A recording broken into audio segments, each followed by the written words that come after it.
പൊങ്കാല സമർപ്പണത്തിന്റെ ഭാഗമായി MLA Uma Thomas Kerala വിഷനോട് Pongala വിശേഷങ്ങൾ പങ്കുവയ്ക്കുന്നു. പൊങ്കാല ആഘോഷിക്കാൻ MLA ഉമാ തോമസ് എറണാകുളത്ത് നിന്ന് ഇവിടെ എത്തിയിട്ടുണ്ട്. പൊങ്കാല ആഘോഷങ്ങൾ ഏതുവരെ?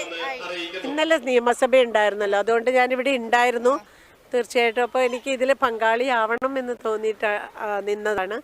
ഇന്ന് വൈകുന്നേരം പോകും. വാസ്തവത്തിൽ അവിടെ വളരെ വലിയ ഇഷ്യൂ ഉണ്ട്. ബ്രഹ്മപുരം വേസ്റ്റ് പ്ലാന്റ് കത്തിയതുമായിട്ട് ബന്ധപ്പെട്ട്. എന്നാലും ഇത് ജനങ്ങൾക്ക് വേണ്ടി, എൻ്റെ ജനങ്ങളുടെ നന്മയ്ക്ക് വേണ്ടിയിട്ട് ഇങ്ങനെ ഒരു അവസരം കിട്ടിക്കഴിഞ്ഞപ്പോൾ PT പലപ്പോഴും പറഞ്ഞിട്ടുണ്ടെങ്കിലും ഞാനിവിടെ തിരക്കാണല്ലോ എന്ന് ഓർത്ത് വന്നിട്ടില്ല. പക്ഷേ ഇപ്പോഴെനിക്ക് തോന്നി തിരക്കിലായി ഞാൻ. അതുകൊണ്ട് തിരക്കിനിടയ്ക്ക് ഈ ഒരു ഇത് എൻ്റെ ജനങ്ങളുടെ നന്മയ്ക്ക് വേണ്ടിയിട്ട് തീർച്ചയായിട്ടും അവരുടെ ഐശ്വര്യത്തിനും എല്ലാത്തിനും വേണ്ടിയിട്ട് ഇത് ഇടണം എന്ന് തോന്നി. അതുകൊണ്ട് ചെയ്തതാ. എല്ലാ വർഷവും വരാറുണ്ടോ? ഞാൻ ആദ്യമായിട്ടായിരുന്നു. അദ്ദേഹം പറഞ്ഞ് PT പല പ്രാവശ്യം വിളിച്ചപ്പോഴും തിരക്കാന്ന് ഓർത്ത് ഞാൻ വന്നിട്ടില്ല. പക്ഷേ ഇപ്രാവശ്യം എനിക്ക് തോന്നി ഇത്ര സൗകര്യം എനിക്കിവിടെ ഉള്ളപ്പോൾ ഞാനത് ചെയ്യാതിരിക്കുക. അതും ഞാൻ ഇന്നലെ അമ്പലത്തിൽ പോയിരുന്നു. ഒരുപാടധികം ആൾക്കാർ ഇത്ര കൂട്ടായ്മയോടും അതും എല്ലാം നല്ല സഹകരിച്ച് റോഡുകളിലൊക്കെ ഉറങ്ങിക്കിടന്ന് എല്ലാവരും ഇങ്ങനെ എണീറ്റത്. അപ്പോൾ അതിന് വലിയ പുണ്യമുണ്ട്. തീർച്ചയായിട്ടും അത്തരം ഒരു പുണ്യത്തിൽ എനിക്കും കൂടി പങ്കാളിയാവാൻ കഴിഞ്ഞു എന്നുള്ളതിൽ ഒരുപാട് സന്തോഷമുണ്ട്.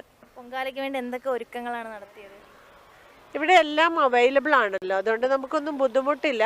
ഇതിനു മുമ്പിൽ തന്നെ ഇടാനായിട്ട് ആദ്യം സ്ഥലം പിടിച്ചു, പിന്നെ കലം വാങ്ങി, അങ്ങനെയുള്ള ഓരോ സാധനങ്ങളെല്ലാം വളരെ റെഡിലി അവൈലബിൾ ആണ്. നമുക്ക് ഒരു ബുദ്ധിമുട്ടില്ല. മാത്രമല്ല ഈ കല്ല് തന്നെ ഇനി ലൈഫിൻ്റെ വീടുകൾക്ക് പണിയുവാനായിട്ട് എടുക്കുക എന്ന് പറഞ്ഞപ്പോൾ അതൊരു നല്ല സംരംഭമാണ്. അത്രയും ലാഭമുണ്ടല്ലോ, അത് ഒരു നല്ലതായിട്ട് തോന്നുകയും ചെയ്തു. പങ്കാളിയാവാൻ കഴിഞ്ഞതിൽ ഒരുപാട് സന്തോഷമുണ്ട്. എന്തൊക്കെ വിഭവങ്ങളാണ് ഉണ്ടാക്കിയത്? ഞാൻ ആകെ പായസം മാത്രമേ ഉണ്ടാക്കിയിട്ടുള്ളൂ. ഞാൻ അടുത്ത വട്ടം ആലോചിക്കാം.